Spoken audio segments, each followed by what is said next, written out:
The story of Sudan doesn't begin with a flag or a constitution.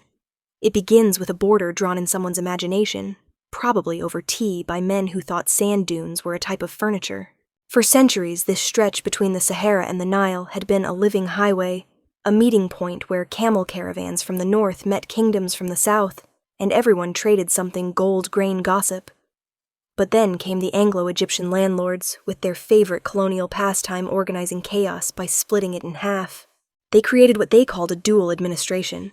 Translation, let's make two Sudans in one and pretend it's efficiency. The north was groomed into the image of Cairo Arabic Muslim bureaucratic ambitious. The south was sealed off behind missionary schools, Latin alphabets, and dirt roads so thin they'd disappear in a rainstorm. It wasn't governance. It was a social experiment in how to raise siblings who'd never speak to each other.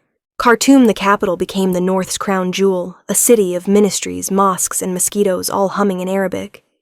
Meanwhile, down in Equatoria, English catechisms and Shakespeare sonnets arrived with teachers who could barely afford chalk. Two systems, two economies, two dreams, neither aware how different the other had become. Everyone talked about future independence as if unity were inevitable. But the truth, Sudan was already cracked glass, one good knock away from shattering. After World War II, the wind of decolonization swept through Africa. Empires fell like bad Wi-Fi connections, but when it reached Sudan, it hesitated, because nobody could agree what Sudan even was. In the north, politicians wondered how Arab they should be. In the south, leaders asked for autonomy, or at least a federal deal. London, impatient to go home, invented a policy called Sudanization. Let's hand over the country to Sudanese officials and hope for the best. Out of 800 senior posts, Southerners got 6. 6. Southern garrisons heard whispers that new Northern officers were coming to replace them. On August 18, 1955, in the town of Torit, those whispers caught fire. The Equatoria Corps mutinied, killing their Northern officers, then vanishing into the bush. The revolt was crushed quickly, but the damage was done. Then, in January 1956, as the ashes still smoldered, Britain packed its suitcases and left. The Union Jack came down. The Sudanese flag went up. Khartoum threw a parade, and everyone pretended this was a happy marriage, not a shotgun wedding. Independence was celebrated as a birth, but it felt more like a ceasefire between two sides who hadn't finished the argument. Khartoum sent soldiers to restore order. The South saw them as conquerors in fresh uniforms. The violence that followed didn't yet look like civil war, more like a fever that wouldn't break. But fevers have meanings. They warn of deeper infections. In markets and mission yards, people began learning new words: Anya Equatoria, mutiny. Sudan was now a nation, at least on paper, but one half felt like an afterthought, and the other half like an author who refused to share credit. The country stepped onto the world stage already limping. Between north and south lay a silence wide, heavy, waiting the kind of silence into which rifles eventually learned to speak. The first Sudanese civil war didn't start with a grand declaration or a marching band. It began as most terrible things do, with a rumor, a whisper that no one in power cared to hear. The spark that lit Torit in 1955 didn't die. It spread like a fever with no doctor in sight. Within months it leapt across the southern provinces, Equatoria, Bahr el Ghazal, Upper Nile, turning quiet towns into smoke and suspicion. Soldiers who once saluted the same flag now fled into forests and swamps, forming small bands that knew two things very well: how to hide and how to shoot. In Khartoum, the northern government called them bandits, a convenient label that made it easier to bomb them without guilt. But these so-called bandits learned quickly. They struck at night, melted into the bush by dawn, and vanished into the endless maze of the Nile's tributaries. The north called it rebellion. The south called it survival. There were no front lines, only invisible boundaries made of fear. Entire villages became rumor traps. Say the wrong word to the wrong soldier, and you could end up as a lesson in loyalty. Crops burned because someone whispered the rebels ate here. Rebels answered by torching supply depots. The violence was not linear. It was a circle with no exit. And beyond Sudan, silence.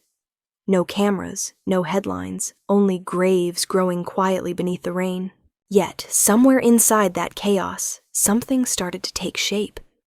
By the early 1960s, the Southern fighters, scattered, exhausted, hungry, began to organize under a new name, Anyanya. In the Mahdi language, it meant snake venom.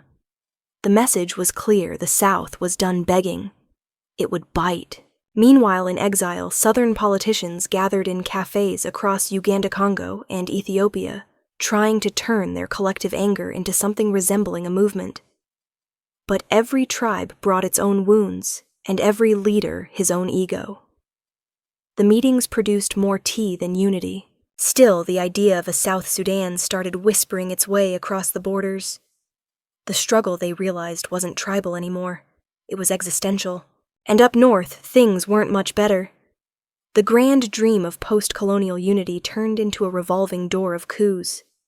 One general after another promised stability, and each managed to deliver a slightly more unstable version of it. To Khartoum's rulers, the Southern War was both an inconvenience and a godsend, a reason to tighten control, a distraction from their own dysfunction, a rallying cry for Arab unity against the African fringe. Religion became a political weapon. So did famine. By the late 1960s, the fever had consumed 500,000 lives. Then, suddenly, fatigue did what diplomacy could not. In 1972, after 17 years of blood and boredom, the miracle happened. The guns went quiet. The Addis Ababa Agreement granted the South something it had never truly possessed: autonomy. For a brief, fragile moment, Sudan looked whole again. But like a bone reset in the wrong place, it was destined to break at the same spot. The North signed from exhaustion, the South from necessity. Everyone celebrated, but no one believed. The fever had not ended. It had only learned how to hold its breath. For the first time in a generation, Sudan went quiet. The silence that followed the Addis Ababa Agreement felt almost sacred, like the country itself was afraid to breathe too loudly and break the spell. After 17 years of gunfire, there were birds again. In Juba, children who once hid in swamps now wore school uniforms sewn from donated fabric. Refugees came home with rusty tools, fresh seeds, and stories no one quite believed. Roads were patched. Planes carried passengers instead of bombs. And people started using the word future again, cautiously, like testing a fragile bridge. In the South, the new regional government set up shop in Juba, a modest experiment in autonomy, led by former rebel commander Joseph Lagu, who had traded his rifle for a desk and his uniform for optimism. Ministries were staffed, laws, drafted, classrooms opened. For a moment, it looked like history had finally agreed to behave itself. Up north, President Jafar Nimeri, the general who'd seized power in 1969, declared a new era of unity. To be fair, he said all the right words: peace, progress, national harmony. But Nimeri's definition of unity was flexible. Still, the illusion held for a few years. Khartoum courted Arab investors and Western donors, selling Sudan as the next modern miracle of Africa. American engineers built dams. Gulf states funded highways. Oil companies sent men in khaki helmets to poke holes in the ground and call it development. And for a brief moment, everyone smiled, especially the people holding the contracts. The problem: none of those people lived in the South. The wealth went north to Khartoum's ministries, to the right families, to the wrong pockets. In the South, the people who'd fought and bled for autonomy looked around and realized the old inequality had simply changed outfits. Same injustice, better tailoring. Then came the discovery that poisoned everything. Oil, black gold, thick, seductive, and politically radioactive. Explorers struck crude in the borderlands around Bentiu, right where the North and South couldn't agree whose dirt was whose. Nimeri didn't shout. He didn't argue. He just quietly took out a pen and redrew the map. The oil fields now under Northern administration. The Southern Assembly protested naturally, but their words dissolved in Khartoum's hot wind. As the 1970s dragged on, Nimeri reinvented himself more times than a bad pop star. Once a socialist, he now recast himself as a devout reformer. Under pressure from clerics, he began speaking the language of purity. Mosques multiplied. Liquor disappeared. Sharia crept into every speech like mold on a forgotten wall. Meanwhile, the southern dream of self-rule started rotting from within. Dinka and Equatorian elites bickered over budgets. Corruption bloomed. The revolution had turned into a committee meeting, and a very bad one. Nimeri watched and waited. When the southern politicians were too busy arguing, he moved. By 1980, he began dismantling the Addis framework piece by piece. The Southern Army was dissolved. Boundaries were redrawn, again splitting the South into 3 smaller provinces, each easier to control.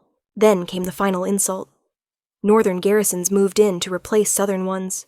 The same boots, the same orders, the same ghosts. And then in 1983, the dam finally broke. Nimeri declared that Sharia law would apply to all of Sudan, regardless of faith region or reality. In the southern town of Bor, a battalion refused.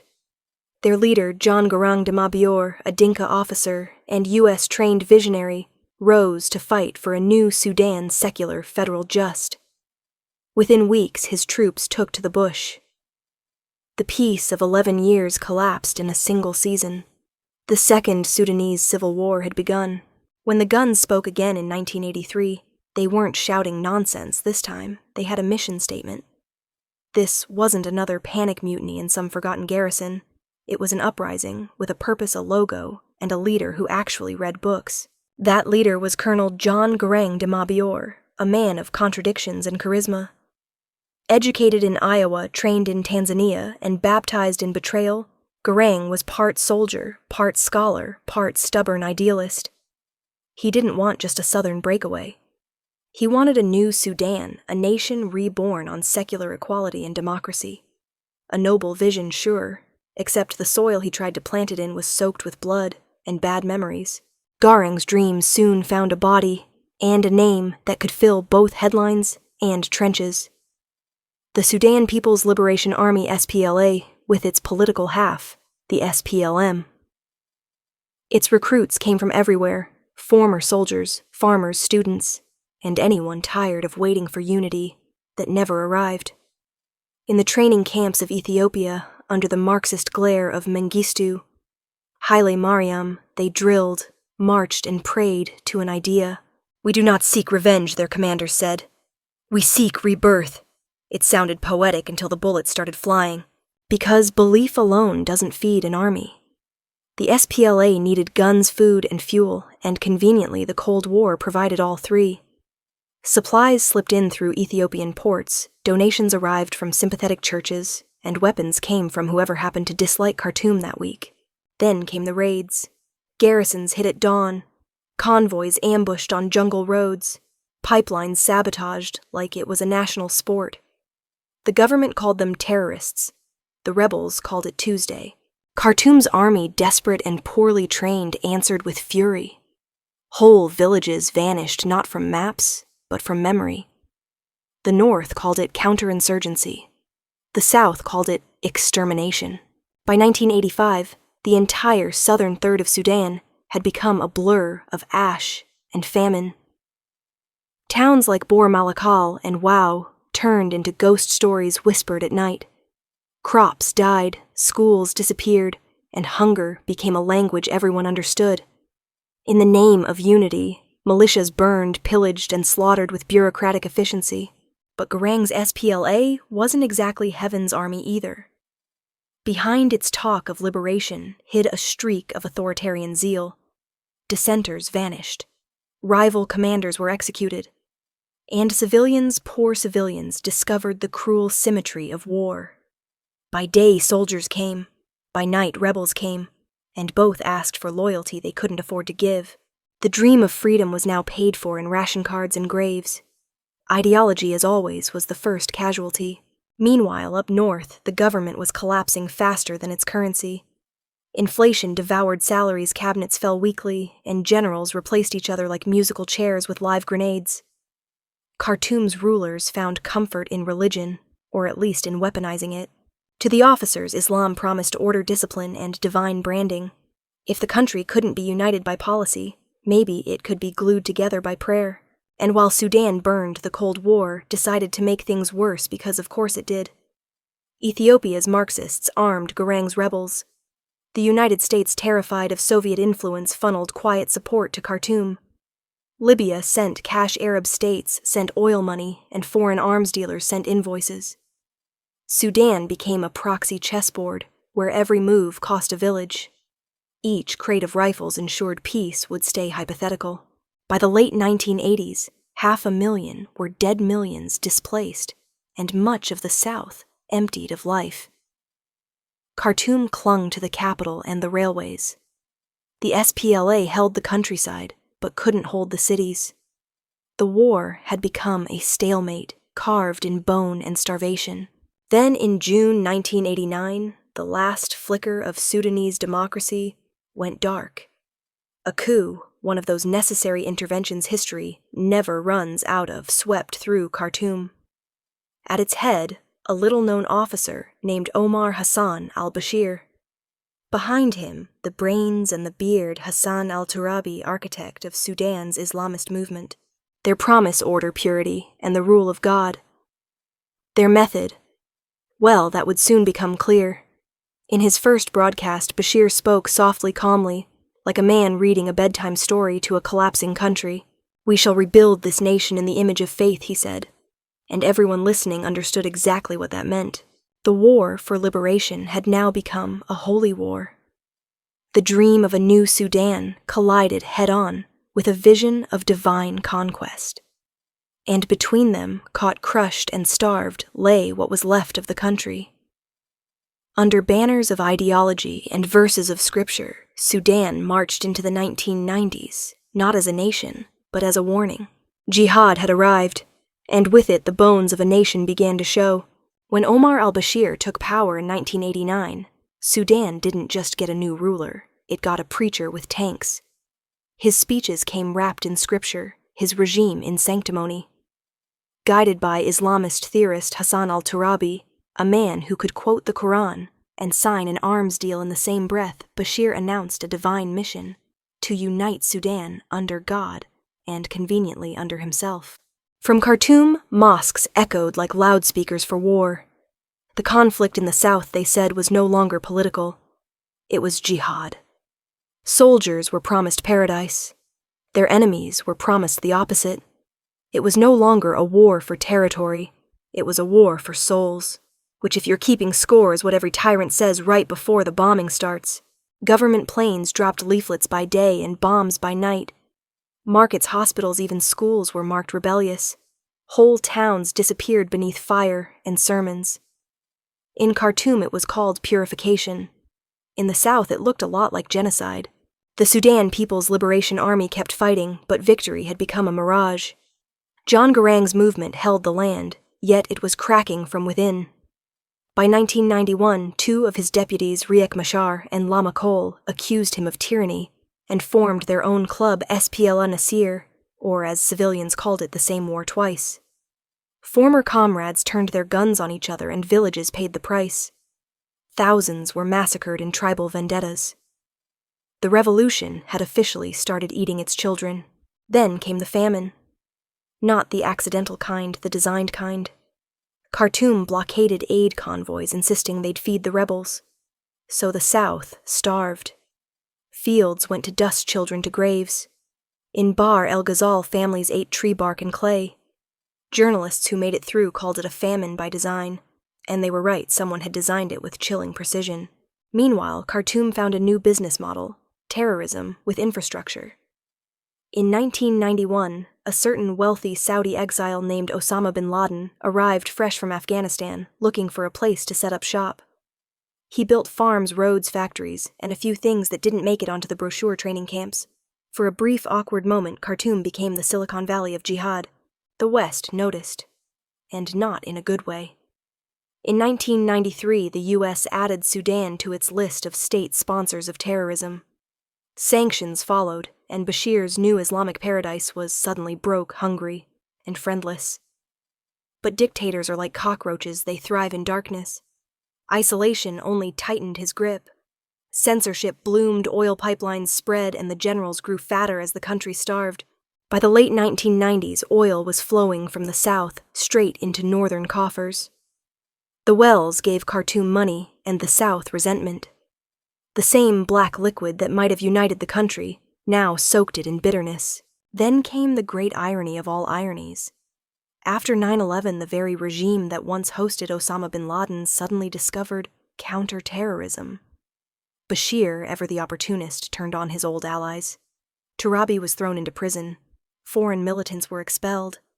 And Sudan, the former terror hub, became a discreet informant for the CIA. The man who once sheltered bin Laden now sold intelligence about him. Diplomacy, it turned out, was just jihad, with better lighting. By the early 2000s, both sides were exhausted. Garang's soldiers, half-starved and barefoot, still controlled much of the south, while Bashir's army was stretched thin and demoralized. Neither could win. Neither could stop. So they did what all tired enemies eventually do: they talked. Peace talks began in Kenya under the watchful eyes of the Troika, the US, Britain, and Norway, a trio of nations collectively responsible for 90% of the world's sternly worded statements. The result in 2003 was the Machakos Protocol, which said the South would govern itself for 6 years, then hold a referendum on independence. For the first time in history, Khartoum officially acknowledged the South's right to self-determination, a phrase it had spent decades trying to bomb out of existence. But as Sudan's leaders smiled for the cameras, another fire lit in the West Darfur. Villages burned, wells were poisoned, and a new name joined the country's long list of horrors: the Janjaweed government-backed militias, who turned genocide into a traveling show. Even as diplomats toasted peace in the South, Bashir was erasing entire communities in the West. Sudan had achieved the impossible, making peace and committing war at the same time. Still, the southern process limped forward. In 2005, after 2 decades and 2 million dead, the Comprehensive Peace Agreement CPA was signed. Bashir and Garang stood side by side in Nairobi, the general and the rebel, the preacher and the idealist. For the first time, Northerners and Southerners cheered the same man. It felt like history might finally, mercifully, be turning a corner. Then, 3 weeks later, Garang's helicopter crashed in the mountains of southern Uganda. There were no survivors. The government called it an accident. The streets called it sabotage. Rage ignited in both capitals. Riots left hundreds dead. The fragile bridge of trust collapsed before it had even been crossed. Garang's deputy Salva Kiir took over, quiet, cautious, and entirely uninterested in Garang's dream of unity. For him, peace meant separation. And the countdown began 6 years until a referendum that would finally officially decide whether Sudan would stay one or split in two. For now, the guns were silent. Children in Juba went back to school. Aid convoys replaced bombers. And the world, ever eager for a happy ending, declared success. But peace in Sudan had always been an optical illusion. Darfur still burned. The North still ruled by fear. The South still whispered of revenge. And beneath the fragile signatures of Nairobi, the old fault lines stirred once again. Peace had come to Sudan, but only on paper. While the ink of the peace agreement was still drying, Sudan's western frontier began to burn. Darfur, a region larger than France and twice as forgotten, had always lived on the edge of survival. A land of dust, drought, and uneasy truces, where Arab nomads drifted with their herds and African farmers coaxed grain from cracked earth. But when the rains failed and the grass retreated, coexistence went with it. Scarcity became suspicion. Suspicion became blood. In early 2003, the neglected tribes of Darfur rose up. 2 new movements, the Sudan Liberation Army and the Justice and Equality Movement, took up arms demanding equality and attention from a government that barely remembered they existed. Khartoum's answer was as old as the country itself: deny everything, then destroy what remains. Bashir's regime armed local Arab militias horsemen with Kalashnikovs, and centuries of resentment who called themselves Janjaweed, the devils on horseback. The pattern was textbook by now: Antonov bombers at dawn, Janjaweed raids by noon, villages gone by nightfall, wells poisoned, mosques burned. Even the dust looked tired of bearing witness. At first, no one outside noticed. After all, Darfur was far. The internet was slow, and the world was busy congratulating itself on Sudan's peace process. But when refugees stumbled across the border into Chad, their stories tore at the edges of disbelief. Children thrown into fires, women branded by tribe, whole towns erased like chalk under rain. The satellite images confirmed it, villages arranged neatly in grids, burned one square at a time. Khartoum called it coincidence. The rest of the world called it deeply concerning, which in diplomatic language means we won't stop you, but will frown very hard about it. By 2005, while diplomats toasted the South's peace, more than 300,000 people had been killed in the West and 2 million displaced. Camps spread across the desert cities of grief, where children grew up learning the alphabet of loss, hunger, cholera, silence. Reporters who tried to film were expelled. Aid workers disappeared. It was a genocide denied in real time. Then came the moment of reckoning.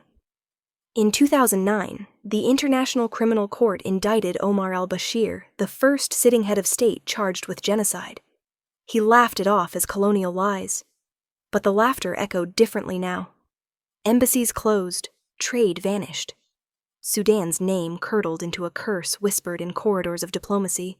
Meanwhile, to the south, Salva Kiir watched quietly. His people were nearing their long-promised referendum, and he would not jeopardize that dream for someone else's nightmare. We must reach our freedom. First, he told his advisors a line that sounded pragmatic, until you realized what it meant. Compassion had become a luxury no one could afford. By the end of the decade, Sudan was a country split 3 ways, north and south, in truce, west in ashes. The government ruled through oil, fear, and faith. Peacekeepers came too late, and too few armed with mandates that forbade them from stopping the killing they were sent to observe. And then January 2011. After half a century of war and disappointment, the people of southern Sudan faced a single question, printed on a ballot. Do you wish to remain part of Sudan, or to become an independent state? It was the simplest question in the country's history, and the loudest answer, 98%, voted for independence. In Juba, crowds danced barefoot in the dust. Church bells rang. Gunfire crackled, this time in celebration. For the first time in living memory, the South was not fighting for freedom. It was holding it. Bashir had no choice but to accept. His army was exhausted, and the world was watching. On July 9, 2011, under a pale blue sky, the flag of South Sudan was raised, red for blood, green for land, black for identity, blue for hope, and gold for a star that already looked lonely. For a moment, Africa believed in miracles again, but nationhood, like marriage, is easier to declare than to maintain. The South was free, but broke, bruised, and bound by nothing but memory. Its new government, built from the same rebel movement that had once fought for liberation, now had to learn the harder art of administration. Power concentrated in the hands of President Salva Kiir, a cautious Dinka general who wore a black cowboy hat gifted by George W. Bush. His deputy, Riek Machar, was his opposite, ambitious, volatile, and allergic to subordination. Oil money, instead of uniting the young nation, poured gasoline on old rivalries. When the two men quarreled, it was not over policy, but pride. And in 2013, Juba burned. Soldiers turned on each other along ethnic lines. Civilians were slaughtered in their homes. South Sudan's first civil war began before its first decade had ended. To the north, Bashir's Sudan fared no better. The loss of oil revenue crippled the economy. Inflation soared, bread vanished, and faith became the only thing the regime could still afford to sell. To keep control, Bashir created a new monster, the Rapid Support Forces, or RSF, drawn from the old Janjaweed militias. Their young commander was Mohammed Hamdan Dagalo, better known as Hemeti, a warlord with a gold mine, a satellite phone, and very flexible morals. His troops became Bashir's fist, his shield, and eventually his undoing. By 2018, the economy collapsed completely. In the railway city of Atbara, the price of bread tripled overnight. Students marched chanting, "Task at boss, just fall, that's all." Within weeks, the chant became a national anthem. Teachers, doctors, even mothers joined in. It was not a rebellion of rifles, but of exhaustion. After 30 years of fear, the people of Sudan simply refused to be afraid. By April 2019, the army turned on its master. Bashir, once untouchable, was arrested by his own generals. Crowds flooded Khartoum not to praise him, but to bury his rule. For the first time in decades, there was laughter in the streets. Real laughter, the kind that smells of freedom. But Sudanese revolutions have the lifespan of butterflies. Within months, the generals who overthrew Bashir discovered they quite liked his chair. They formed a transitional military council promising elections and partnership with civilians.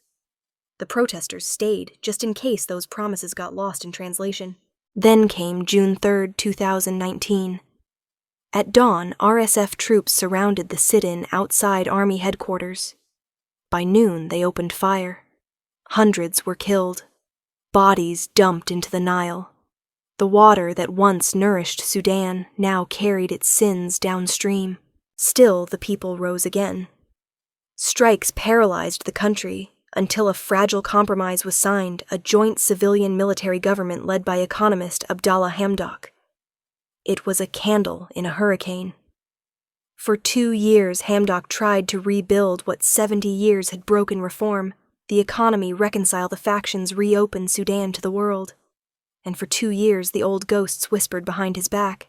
In October 2021, the tanks returned. Burhan, the army chief, dissolved the government. Hamdok was placed under arrest, reinstated, and finally resigned, saying, "I tried my best." Translation: I gave up trying to fix a house that keeps burning itself down. By 2023, the uneasy alliance between Burhan and Hemeti collapsed.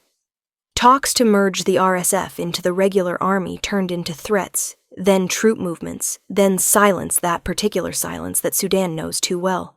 And on April 15, 2023, the silence broke. Khartoum exploded. Fighter jets screamed over the Nile. The war for power had begun again, 2 generals, 1 capital, and a country already out of miracles. By 2025, the headlines had stopped trying to count. Khartoum lies in ruins. The ministries are shells. The banks empty the streets ruled by ghosts. In Darfur, the RSF marches again, a sequel no one asked for. The siege of El Fasher lasted 18 months. When it ended, there was no city left to save. Mass graves stretch visible from orbit. The United Nations issues statements. The dead issue silence.